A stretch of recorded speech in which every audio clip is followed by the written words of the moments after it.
Depressed, frustrated, sad, confused. You want answer. Let's talk. Give me a message sa page ko sa Philippine Dating Coach and you can have one-on-one coaching with Coach Baze, your dating coach and psychologist. Just please subscribe to my channel and hit the bell button.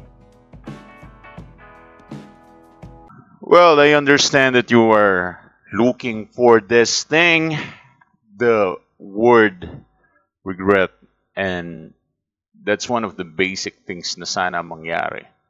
And you want to have an evidence and proof na talagang nag-regret siya or nagsisi siya sa breakup. Gusto mo talagang i-prove with all honesty na talagang ang ex mo is nagsisi. I understand that you are looking for that kind of evidence, but I will tell you the truth. And I will tell you the real truth. Real na truth pa, no? The real truth is may possibility na kahit magsisi ang ex mo, hindi mo na makikita pa. May ganun eh. Diba?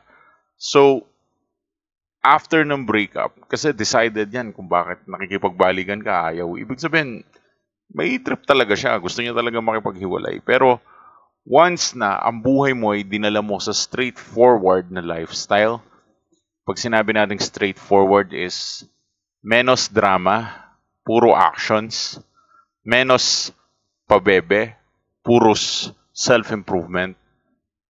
Kapag dinala mo siya sa mundo ng pagiging mas matigas or mas better, meron tayong tinatawag na inevitable experience na mararanasan niya. Kapag sinabi natin inevitable experience, ito yung isang karanasan na hindi niya mapipigilan, hindi niya maiiwasan, at hindi niya maaaring hindi maranasan. Okay? Hindi niya maiiwasan ito. Ito yung pagsisisi. And that's inevitable experience. Ang pwede lang niyang magawa is itago sa'yo na nagsisisi siya. Yun lang yung kaya niyang gawin. Itago niya na nagsisisi siya. Tatago na lang niya na nagsisisi siya, di ba? Basic eh. Parang kayang-kaya niyang gawin yun. Kayang-kaya niyang itago yun sa'yo eh.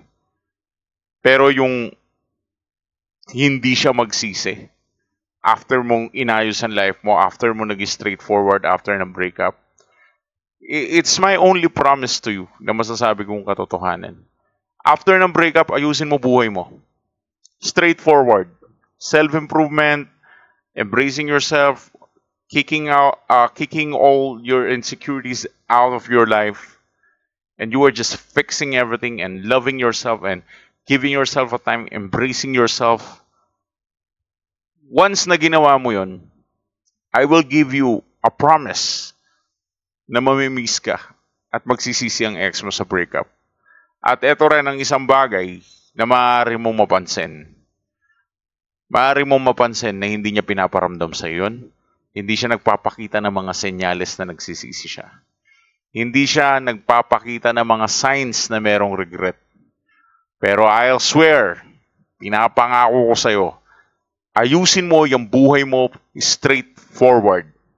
Straightforward life. Layuan mo yung mga bisyo, layuan mo yung mga walang kwentang bagay. Change. Change into something na mas better than before, into something na mas successful than before. Change for better. Change for better. I'm repeating it over and over again. Change for better. And then maging happy ka sa life. Once na ginawa mo yan, maaaring itago niya.